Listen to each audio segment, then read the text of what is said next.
आइए जानते हैं आज के कुछ प्रमुख अंतर्राष्ट्रीय खबरों को। पहले एक नजर आज की हेडलाइंस पर। संजय राउत के लिए नई मुसीबत, गवाह को धमकाने के आरोप, एफआईआर दर्ज। अमित शाह ने बताया 2024 में कौन होगा पीएम पद का चेहरा, नीतीश को लेकर कह दी बड़ी बात। राज्यसभा में हंगामे पर वेंकैया नायडू की नाराजगी, कहा काम में बाधा संसदीय लोकतंत्र का विनाश। सरकार नहीं चाहती लोगों को नौकरी मिले, लेखपाल परीक्षा में धांधली पर बोले अखिलेश यादव। एलपीजी सिलेंडर हुआ सस्ता, देखे दिल्ली से पटना तक के नए रेट। 1 फीट दूरी पर बैठे थे दोनों देशों के विदेश मंत्री, पाकिस्तान मीडिया का दावा, बैक चैनल बातचीत शुरू। भारतीय शेयर बाजार में फिदा हुई विदेशी निवेशक, जुलाई में शेयरों में लगा डाले 4,989 करोड़ रुपए। सिद्धार्थ मल्होत्रा की स्पेशल बर्थडे पोस्ट ने खींचा फैंस का ध्यान, प्यार से कियारा को ये बुलाते हैं एक्टर। भारत की नजर वेस्टइंडीज के खिलाफ लगातार दूसरी जीत पर। गोल्ड जीतने पर पीएम और राष्ट्रपति ने दी बधाई, जर्मनी लेलरी नुंगा बोले जीतकर खुश हूं।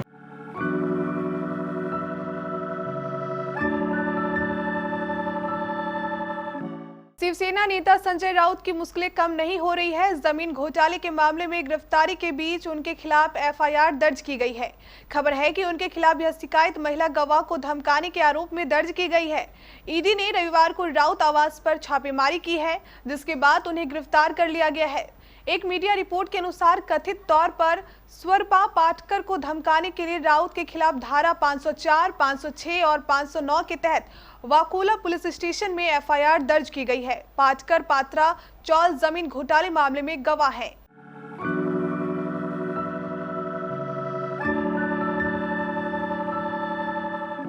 दो 2024 लोकसभा चुनाव के लिए बीजेपी अभी से ही कमर कस चुकी है। केंद्रीय गृह मंत्री अमित शाह ने रविवार को बीजेपी कार्यकर्ताओं का आह्वान किया कि वे 2024 के लोकसभा चुनाव के प्रधानमंत्री नरेंद्र मोदी की एक और जीत हासिल करने की दिशा में प्रयास करें। अमित शाह ने कहा कि 2024 में प्रधानमंत्री पद के उम्मीदवार नरेंद्र मोदी ही होंगे। इस बात की जानकारी बीजेपी के राष्ट्रीय महासचिव अरुण सिंह ने दी। उन्होंने बताया कि इस संबंध में गृह मंत्री अमित शाह ने पटना में देश भर से आए पार्टी कार्यकर्ताओं संग संकल्प भी लिया।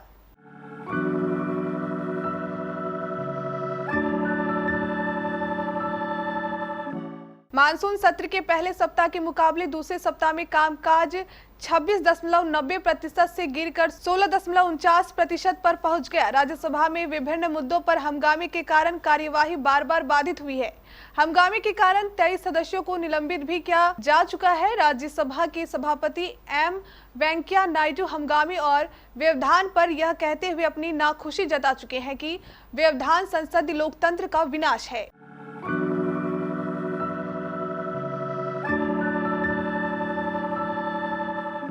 प्रयागराज पुलिस ने भले ही यह दावा किया हो कि लेखपाल परीक्षा में पेपर लीक नहीं हुआ, लेकिन समाजवादी पार्टी इसको लेकर सरकार पर लगातार हमले कर रही है। अब पार्टी प्रमुख अखिलेश यादव ने ट्वीट कर सरकार को घेरा है। उन्होंने कहा है कि सरकार नहीं चाहती है कि वो लोगों को नौकरी मिले। अखिलेश यादव ने ट्वीट किया, आज लेखपाल भर्ती परीक्षा का पेपर भी लीक हो गया। अब तो लगता है कि अभ्यर्थियों का ये आरोप सच है कि ये सब बीजेपी सरकार की ही चाल है, जिससे कोई भी परीक्षा पूरी ना हो पाए और लोगों को नौकरी ना मिले, जिससे युवा पूंजीपतियों के यहाँ श्रमिक चपरासी बन के रह जाए। बीजेपी वेतन पेंशन के खिलाफ है।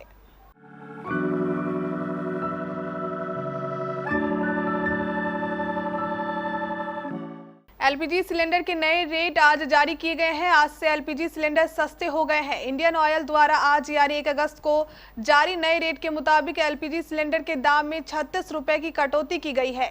यह कटौती दिल्ली से पटना, जयपुर से दिसपुर, लद्दाख से कन्याकुमारी तक हुई है। एलपीजी सिलेंडर के रेट में मिली आज राहत कॉमर्शियल सिलेंडर का उपयोग करने वालों को मिली है।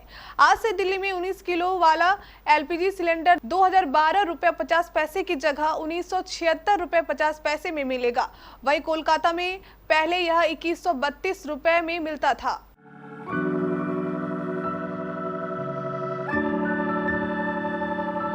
भारत और पाकिस्तान के बीच तख्लियां जारी है। उज्बेकिस्तान की राजधानी ताशकंद में दोनों देशों के विदेश मंत्री संघाई कोऑपरेशन ऑर्गेनाइजेशन की मीटिंग में मौजूद थे। एक मौके पर तो हमारे विदेश मंत्री एस जयशंकर और पाकिस्तान के फॉरेन मिनिस्टर बिल्कुल बगल की सीटों पर मौजूद थे। इसके बावजूद बातचीत होना तो दूर, दोनों के बीच किसी तरह की दुआ सलाम तक नहीं हुई। मीटिंग में एससीओ के सभी 8 सदस्य देशों के फॉरेन मिनिस्टर मौजूद थे। जयशंकर ने समिट के इतर 7 देशों के विदेश मंत्रियों से मुलाकात की, लेकिन बिलावल से आंखें तक नहीं मिलाई। दूसरी तरफ पाकिस्तान मीडिया में दावा किया जा रहा है कि भारत और पाकिस्तान के बीच बैक चैनल बातचीत शुरू हो चुकी है।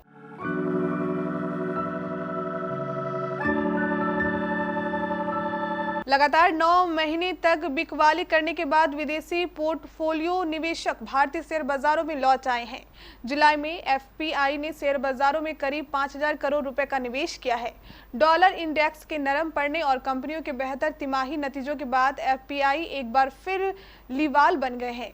इससे पहले जून में एफपीआई ने शेयरों से 50,175 करोड़ रुपए निकाले थे। यह मार्च 2020 के बाद किसी एक माह में सबसे अधिक निकासी है। उस समय एफपीआई ने भारतीय शेयर बाजारों में 61,973 करोड़ रुपए निकाले थे।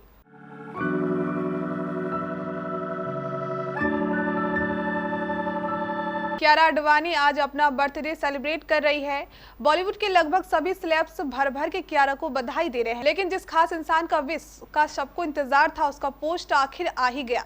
जी हाँ, सिद्धार्थ मल्होत्रा ने फाइनली अपने इंस्टाग्राम पर एक बीटीएस वीडियो पोस्ट कर कियारा को बर्थडे विश कर ही दिया। कियारा और सिद्धार्थ बॉलीवुड के फेमस कपल्स में से एक माने जाते हैं। हालांकि उन दोनों ने कभी अपने रिश्ते पर कोई ऑफिशियल बयान नहीं दिया है, लेकिन अक्सर ही दोनों को साथ में स्पॉट किया जाता है।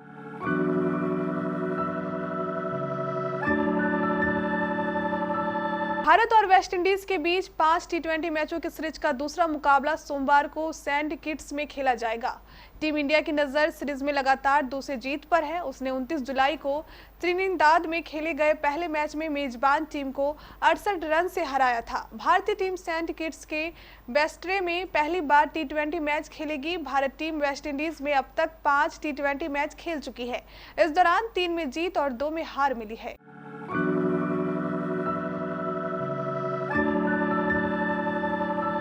जेरेमी लैलरी-नुंगा ने Birmingham Commonwealth games 67 kilogram category में भारत को गोल्ड मेडल दिलाया है। भारत के खाते में आया ये दूसरा गोल्ड मेडल है। स्वर्ण पदक जीतने के बाद जेरेमी ने कहा, मैं गोल्ड जीतकर खुश हूं, लेकिन अपने प्रदर्शन से खुश नहीं हूं। जेरेमी ने कहा, मैं इससे बेहतर प्रदर्शन की उम्मीद कर रहा था, लेकिन देश के लिए गोल्ड जीतना गर्व का पल है। इस दौरान जेरेमी चोटिल भी हो गए। 165 किलोग्राम उठाने की अपनी आखिरी कोशिश में वो चोटिल दिखे।